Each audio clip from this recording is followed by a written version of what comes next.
भारत चीन संबंध वैश्विक शांति के लिए महत्वपूर्ण है। चीनी राष्ट्रपति से मुलाकात कर पीएम।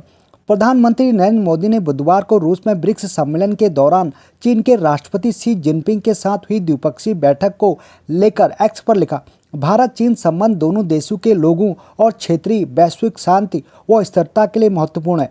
प्रधानमंत्री ने लिखा, आपसी विश्वास, आपसी सम्मान और आपसी संवेदनशीलता द्विपक्षीय संबंधों का मार्गदर्शन करती है। चीन के साथ हुए सीमा समझौतों को लेकर देश को विश्वास में ले केंद्र सरकार। कांग्रेस नेता जयराम रमेश ने भारत चीन सीमा क्षेत्र में एलएसी पर गश्त को लेकर दोनों देशों में बनी सहमति पर प्रतिक्रिया दी है।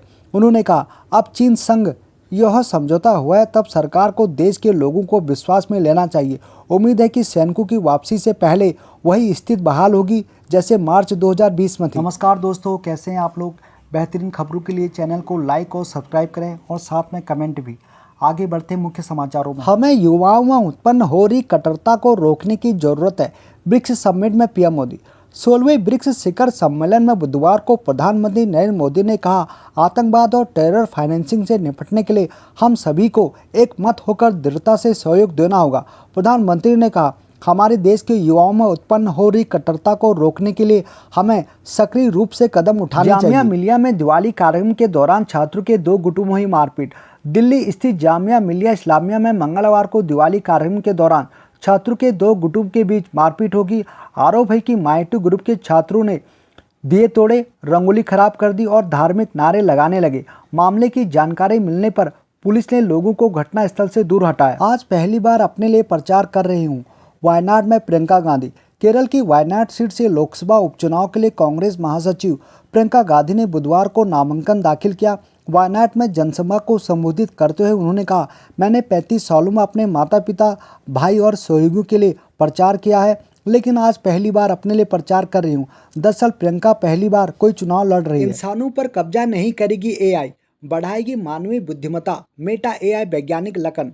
मेटा के वाइस प्रेसिडेंट और मुख्य एआई वैज्ञानिक यान लखन ने बेंगलुरु में आयोजित मेटा के पहले बिल्ड विथ एआई समिट में कहा है कि एआई इंसानों पर कब्जा नहीं करेगी बल्कि मानव बुद्धिमत्ता को बढ़ाएगी। उन्होंने कहा है कि एआई हर किसी के लिए है और हर कोई इससे अपनी भाषा में स्वास्थ्य संबंधी मुद्दों पर सवाल पूछ सकता है। एआई टेक में भारत जो कर रहा है उससे हम बहुत कुछ सीख सकते हैं। ब्रिटिश मंत्री लिज, ब्रिटेन की कार्मिक एवं पेंशन मंत्री लिज कैंडल ने लंदन में एक दिवाली समारोह को संबोधित करते हुए कहा है, भारत जो कर रहा है उससे हम बहुत कुछ सीख सकते हैं, विशेष रूप से एआई टेक्नोलॉजी, स्पेस और रिसर्च, रोजगार सृजन, ज्ञान आदि के क्षेत्र में। उन्होंने कहा कि उनकी पार्टी भारत के साथ मजबूत संबंध बनाने के लिए प्रतिबद्ध है। ओडिशा में चक्रवात दाना के चलते सुरक्षित जगहों पर पहुंचाए जाएंगे 14 जिलों के 10 लाख लोग।